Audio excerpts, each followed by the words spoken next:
My name is Kevin Fernandez and welcome to my channel, Gamers Genie. Today, we're going to learn how to play the auctioning racing game, Downforce. This 2 to 6 player game designed by Wolfgang Kramer and published by Restoration Games. In this game, you are watching a race. You are a billionaire watching a race and trying to bid on figuring out which one of the cars is going to come in first, second, third, etc. Will you be able to make your bids successful and figure out how to become a multi-millionaire?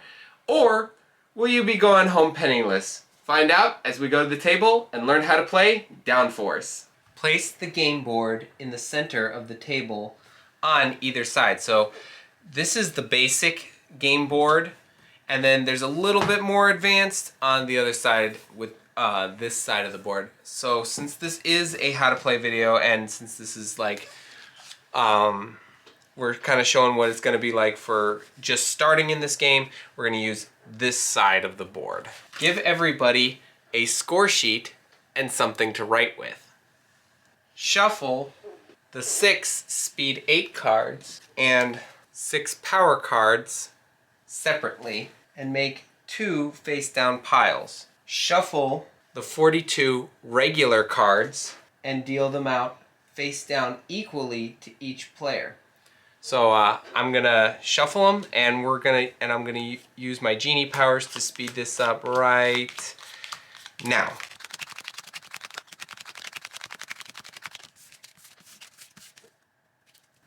Like so. So, one.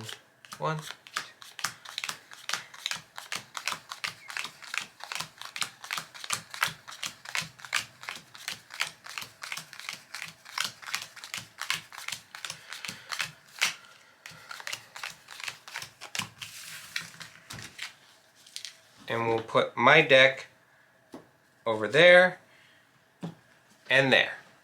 That'll be Jordan's. In a 4 or 5 player game, there will be 2 cards left over, and you just return those to the box. Place the driver cards off to the side of the board. Randomly put all 6 cars into the starting space on the board.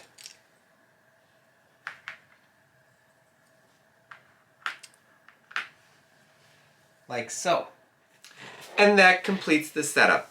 Downforce is played in 3 phases, starting with the auctioning phase. After players look at their hand of cards, the cars are auctioned off one at a time. Flip over the top speed card and power card from their decks. The card colors shown and the power listed are up for bid. To bid, each player chooses a card from their hand and places it face down on the table. The number on the card matching the color up for bid is how much you bid for the card. So I have 2 and Jordan goes for 3. The player whose speed card has the highest value of car color shown wins the bid and pays that much, noting the amount in their score sheet. Oh, it'll look like this with the price right there. If 2 or more cards have the same value, like I have a 4 blue and so does Jordan, the card with the most with more cars wins. If both tied cards have the same number of cars, the one without the wild symbol wins. So we're both bidding 4, but Jordan has more symbols than me. So Jordan will get this racer.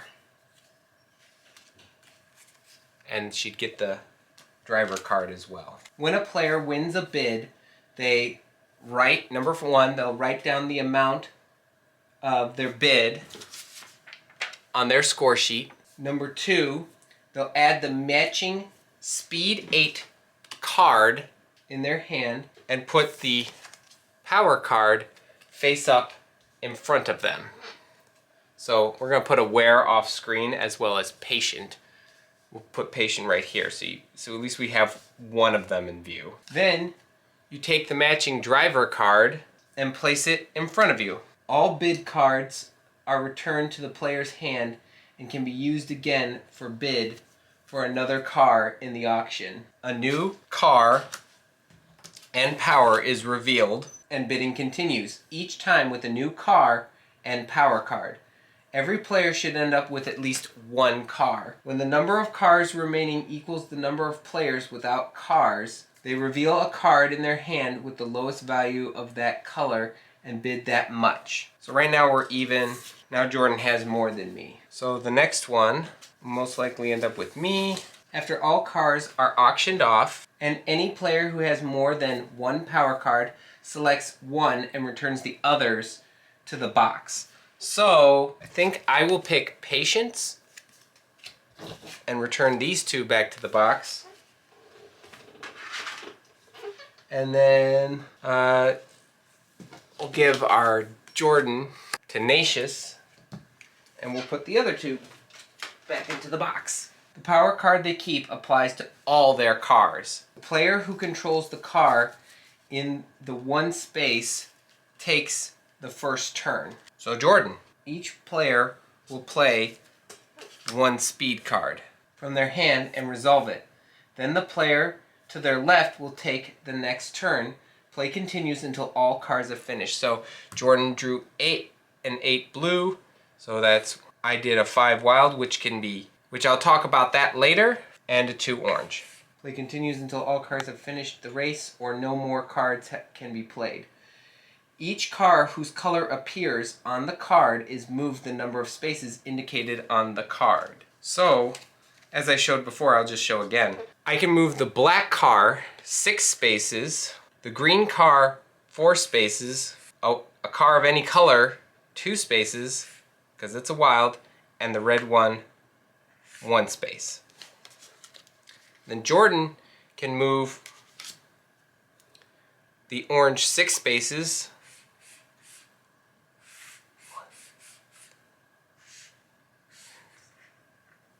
she can move the green one up to 4, the blue one 2, and the yellow one 1 space. When you play a card, you move all the cars on the card, even if that car belongs to another player.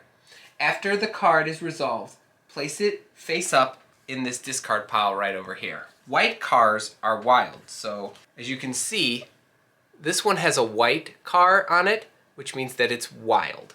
And so what that means is that the player who played that card may pick any color card to move other than a color that is already on the card.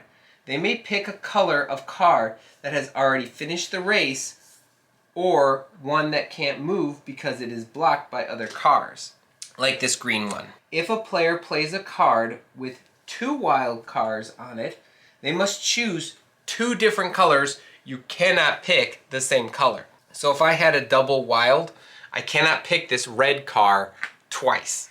Cars move forward on the track to the next adjacent space, either straight or diagonal. A car may not move sideways or backwards. There's no reverse in a race. Cars may not move through other cars, though they may move diagonally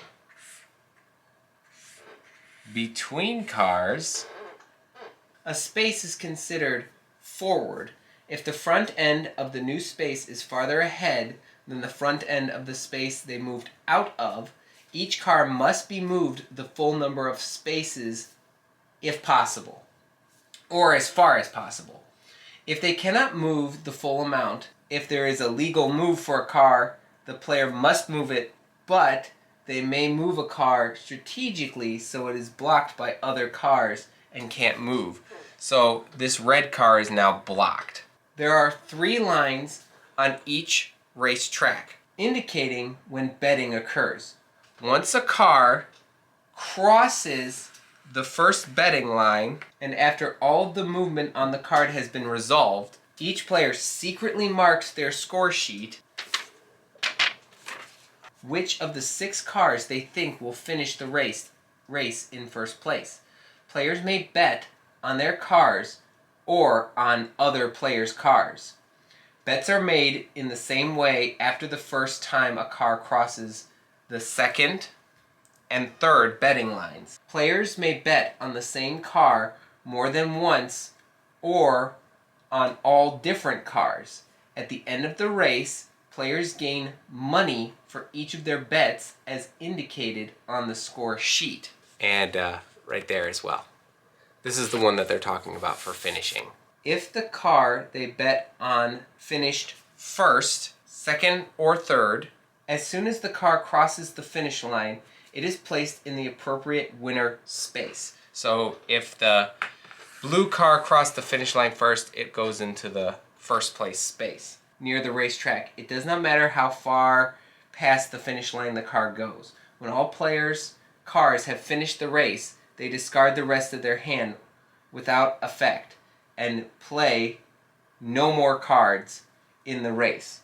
It is possible that some cars won't cross the finish line. These cars stall out, do not finish the race, and do not collect any money. However, players with stalled cars still collect money for their bets and on any other cars they might own. We're just going to kind of keep all these cars here for indication effect. After all cars have finished the race, the players mark their score sheets on how much money they earn for each of their cars based on how they finished. They then circle any money they won through betting. This money is added up and the initial bid money is subtracted from it. So however much you bid in this area, you subtract from these areas. The money remaining is their winnings. The player with the most winnings wins the game. In case of a tie, the player whose car finished higher wins the tie. And that's all you need to know to play Downforce. If you have any questions about this game, please put them in the comments below and I'll get to them as soon as I possibly can.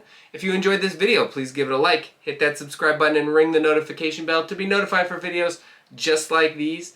And if you're feeling in a charitable mood, consider donating to Save a Pet.